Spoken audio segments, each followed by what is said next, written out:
Tarp's been on there for a couple months, and you can see what it's done.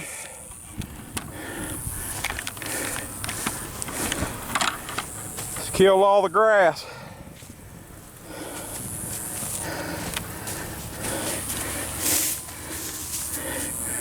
So what we're going to do is we're going to put that tarp over there where the corn was that I just tilled up. And we're going to let it do the same thing over there that it did here. We're going to till this up either tomorrow or Monday, and we're going to put us a batch of fall beets in here.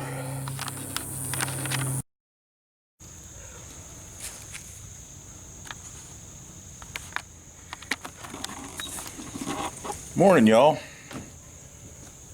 It's Labor Day. Supposed to labor on Labor Day, right? We are today. Got a little project going on.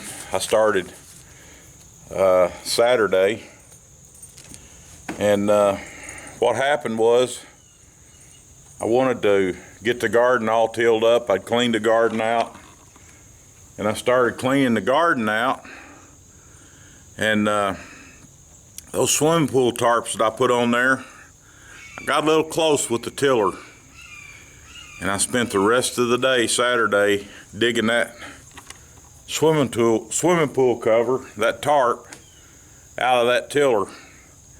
And lesson well learned. Tarp destroyed. I actually had to take a cutting torch and cut it out. It was in there so tight. But anyway, we got that done. But today we're going to do something that for fall gardening that I've been going to do for a while. We're going to plant some beets, and I've got our planter out, and let me show you what we're going to plant. As I told you, Hoss Seed's becoming one of my favorite seed companies, and these beets, there's not anything special about them. Like I say, it's Labor Day. But I want you to look at the name on there, Solo Beet. These beets Our I forget now what the phrase they use, but they got mono, and most beet seeds, when you put beet seeds in there, there's multiple seeds inside that seed, and you have to thin them. Well, years ago, the hawk has showed up. Years ago, the sugar beet companies, which I know a little bit about because I used to print weight scale tickets, bean scale, the old bean scales, I used to print those for US Beet up in Michigan. And the problem that they had is when they'd plant these multiple seed beets is that they had to go through and thin them. So through the years they worked with it, and they finally got these seeds that are solo. You don't have to thin them. So I can put them in my seeder here and we can plant them real quick today. Got rain coming in tomorrow, Wednesday, so it ought to be real good. It ought to work out real good. We're gonna have to put electric fence around this to keep the deer out, but I'm gonna plant beets today, and I thought you might want to come along. This guy right here didn't make it. Somebody closed the door on him. He looks pretty bad, doesn't he?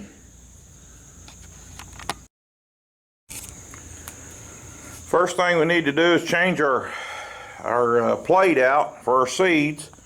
And you notice here's the plate for our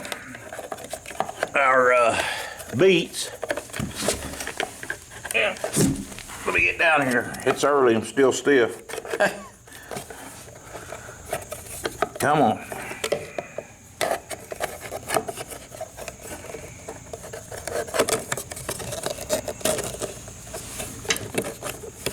Get in there.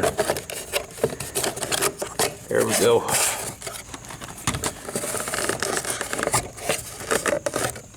We're ready to go. Let's go plant some beets. Here's our patch that you guys, they're feeling feisty this morning. It's cool. This is our corn patch. As you can see, we got it covered up. But this is the patch that we had covered down here with the tarp. And you can see it's tilled up real nice. No weeds, no problems. So we're going to put these beets in here. Probably put some other stuff in here as well. So here we go.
Like we got 2 rows out of that first pack, so it looks like we're going to get about 4 rows of beets.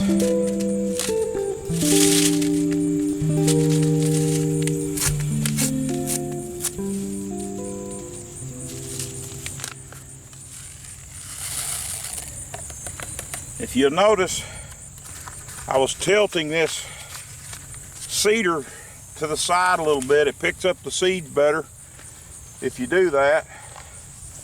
And so you get a better, let me move you just a little bit, and we'll get these other couple rows planted.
So there we go.